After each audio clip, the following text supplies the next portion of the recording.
falar de Grodeck.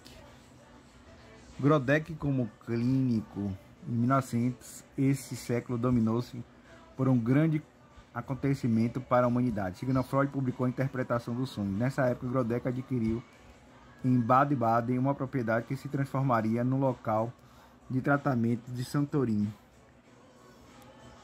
mas inaugurou para ele um período conturbado. Grodeck havia casado com uma mulher divorciada, mas essa união logo se transformaria num confronto e seu casamento estava passando por uma crise.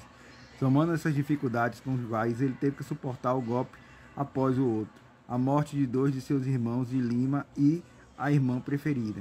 Com a acumulação de problemas, Grodeck ficou desanimado, mais fazendo suportar a vida do que vivê-la. Assim cedeu à depressão para esquecer todos os lutos que atingiram cruelmente de tal maneira tão próxima e empenhou-se cada vez mais no trabalho da redação. Produziu ensaio e publicou artigos científicos. Foi sobretudo graças a seu trabalho clínico que ele pôde finalmente começar a sair dessa fase difícil. Em 1909, Grodeck travou conhecimento com uma doença que conhecemos pelo nome de Senhora G. Essa mulher lhe fora encaminhada depois de sofrer 2 operações graves e se achava em estádio deplorável, perto da morte. Engolia um número impressionante de medicamentos e encarava um estado de sanatório, mais ou menos com seu último recurso. Prestados os primeiros cuidados, eles reconheceram alarmantes hemorragias intestinais e uterinas, mas Grodeck não ficou muito surpreso com isso. O que impressionou em contrapartida foi a maneira como a paciente falava. Em particular, ele utilizava 1000 rodeios para evitar pronunciar certas palavras. Assim, o armário tornava-se um negócio para pendurar os vestidos, o chaminé objeto para fazer a fumaça passar.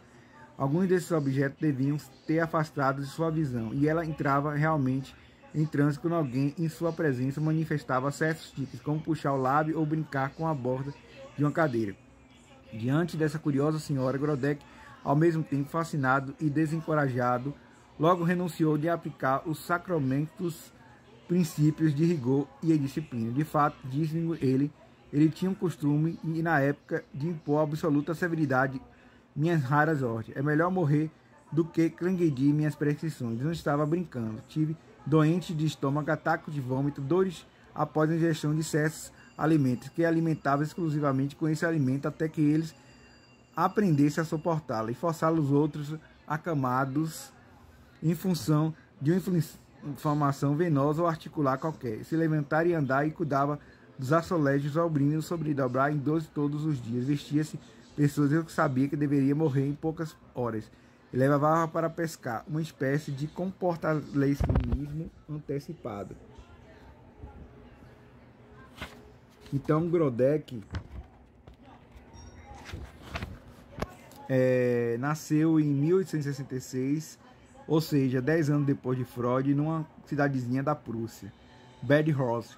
Nessa segunda metade do século XIX, reinava na Prússia um ambiente cultural marcado pela aspiração de uma nova grandeza do império que, impulsionado pelo chanceler Bismarck, resultaria no nascimento do Estado alemão. Seu pai era médico, sua mãe circulava desde a infância dos meios intelectuais da época. O último dos 5 filhos, Grodeck foi precedido na pátria por uma irmã, Lina, a mais velha do que ele, porém ocupando na família o lugar da caçula. Ele havia esse privilégio de uma constituição frágil, exigia cuidados constantes por parte dos pais. Em parte, provavelmente, foi por causa dessa situação familiar Grodeck que veio a se empenhar mais tarde na compreensão dos mecanismos dos lucros proporcionados pela doença. Confiado em uma ama de leite desde o nascimento, em razão de impossibilidade de sua mãe amamentar, Grodeck, desde os primeiros anos, foi mais ou menos tratado com sua irmã. Durante muito tempo seria vestido de menina e levado a uma escola frequentada por Lina. Essa educação do jovem Grodeck tornaria difícil a assunção de sua identidade sexual. Uma moral muito restrita reinava no seio da família. Qualquer marca pendurava-se na figura deslocada. Convém lembrarmos que nessa época a educação das crianças e adolescentes era marcada por uma grande rigidez, uma educação shakespeariana, segundo o nome que foi ao mesmo tempo seu teorizador e divulgador Maurycy Serebre, pai do célebre presidente Serebre, cujo delírio serviu para Freud escrever sua observação de um caso de paranoia. Martin Serebi aplicava a pedagogia dos mesmos princípios básicos dos regimes totalitários, leigos ou religiosos. Por isso, achava que a tocante na criança, que importava era, acima de tudo, era a obediência e a disciplina. Isso permite compreender melhor algumas reações e alguns comportamentos posteriores de Grodeck, hesitante conforme a época em apologia da ordem e sua contestação. Assim, segundo adolescente, iríamos vê-lo erguer o estudante da revolta e se vê atribuiu o glorioso título de rei das prisões, título que desenvolveu seu frequente passagem pelo calabouço do estabelecimento escolar em que morava. Após dificuldades econômicas, obrigaram a família a rumar para Berlim, onde, convite do pai, Grodeck iniciou seus estudos de medicina.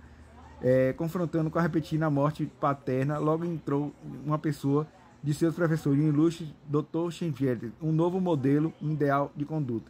A reputação de Schenfeld provinha que uma façanha nada insignificante. Ele obtiveram êxito, entre outros, havia fracassado, impor obediência ao homem mais poderoso da Europa, o chanceler Bismarck. Na época, a saúde dele viria gravemente comprometida por toda a sorte dos excessos. Todos os conselhos de moderação, todos os cuidados propostos pelos diversos médicos chamados a tratar o chanceler haviam revelado seu efeito. O chanceler foi o único que conseguiu impor a Bismarck, que só queria agir segundo sua cabeça. Se rigoroso regime de higiene e que confiou o poder absoluto do médico, pelo menos sobre o que mais o poderoso dos mortais, assegurou definitivamente o renome de Dietrich Schenex. Então, Grodeck, a grande contribuição do Grodeck foi a descoberta do mundo dos símbolos e a terapêutica na psicossomática, né, que ele traz que o corpo não só o físico, mas a mente também pode adoecer o físico, né? Não só o físico adoece, mas a mente adoece o físico. Então, a doença psicossomática é uma doença da mente. É uma doença, por exemplo, que uma gastrite pode ser adquirida por um nervosismo, ou então uma dermatite pode ser adquirida por uma ansiedade exagerada, um estresse exagerado. E tudo isso pode ocasionar uma doença psicossomática que é adquirida através da mente que não está bem, então o corpo também adoece. Quando a mente não está bem, o corpo padece, como muita gente diz.